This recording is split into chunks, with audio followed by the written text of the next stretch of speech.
This is Finding Nemo, and this is real life. Finding Nemo is one of my favorite childhood movies growing up, so I wanted to recreate Finding Nemo in my room.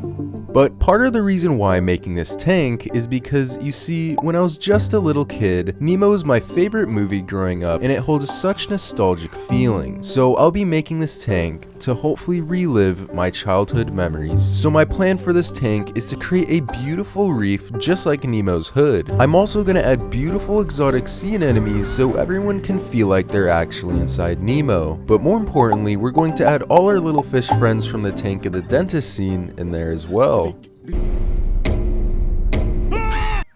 So to start this project, I gotta make my way to the fish store. Tongues fish. Say it. We were only here for a few things: water, some coral, and a filter and sand.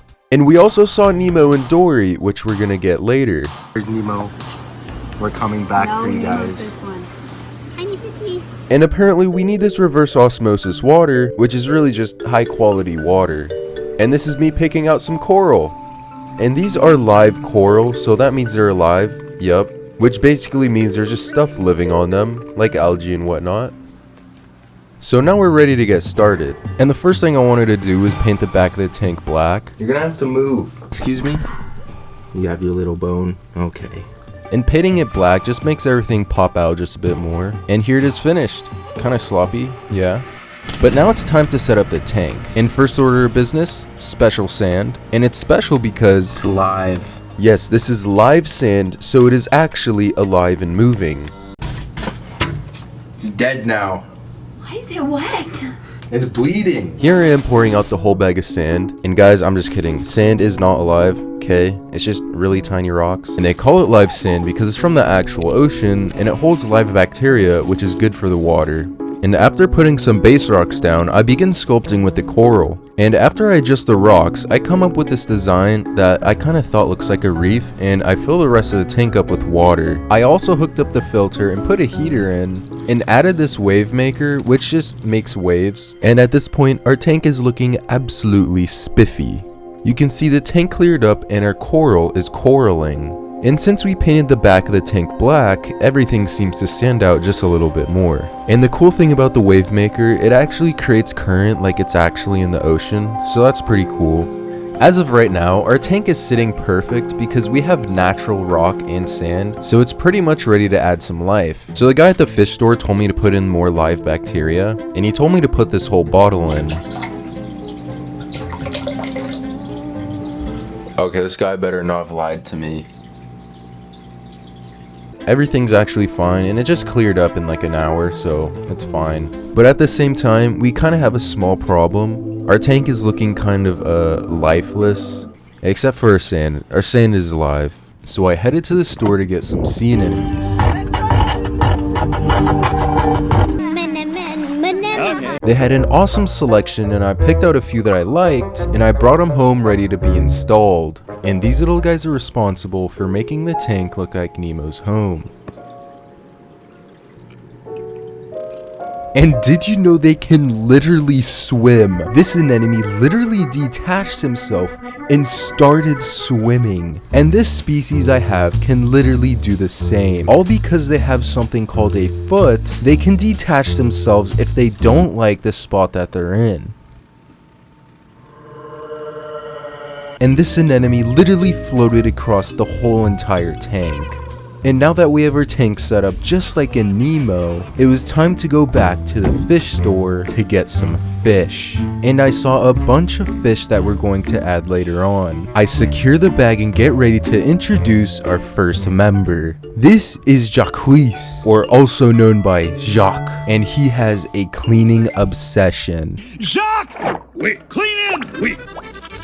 Ocean! Ou la mer! Bon! Voila! He is clean.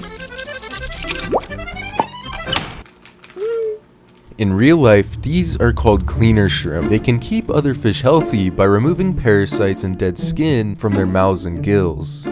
These guys find a spot on a rock and sit there and wait for fish to swim by to clean them, and can also help heal injured fish. And now I'd like to introduce Gurgle.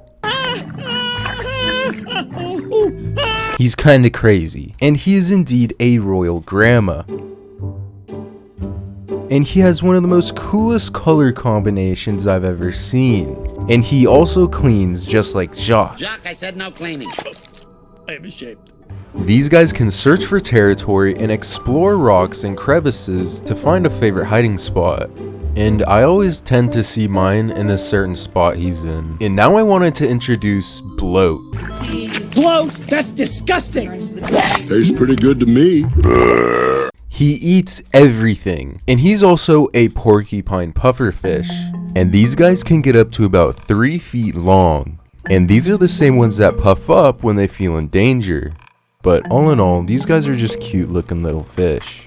And now I wanted to introduce Deb. Or if I'm not around, you can always talk to my sister, Flo. Hi, how are ya? Don't listen to anything my sister says. She's nuts. She is crazy, and she is a striped damsel. These little guys are aggressive and also territorial. When someone's in their territory, they swim towards them to scare them away from their home. These guys kind of stay small and only get up to about 5 inches. But all in all, I think they're pretty cool. And now I wanted to introduce Dory. I've seen a boat. You have? Uh-huh, and it passed by not too long ago. A white one? Hi, I'm Dory. She can't remember anything, and she's a blue tang. Don't worry, she's not dead. She is in fact sleeping. Blue tangs sometimes just like to sleep on their side. They love to pick off algae from the rocks and live up to 8 to 20 years. And right next to him there's a cleaning station, and decides to get his teeth cleaned for free. But overall, they're very vibrant and light up the tank with color. And now what you've all been waiting for, Nemo and Marlin. Come on, fish this. I don't want to go to school. 5 more minutes. Not you, Dad, me. He is indeed a clownfish. I got these two as a pair and will stay together for life. And they can actually communicate with each other by making popping and clicking noises, and can also survive up to 30 years. And the coolest thing about them is they come to the top every time when it's time for feeding. And by now, our tank is about fully established. But you might notice we forgot a few fish, and one of them being gill. And the problem with gill is that they're one of the most difficult fish to keep in a fish tank, especially because my tank is only 55 gallons.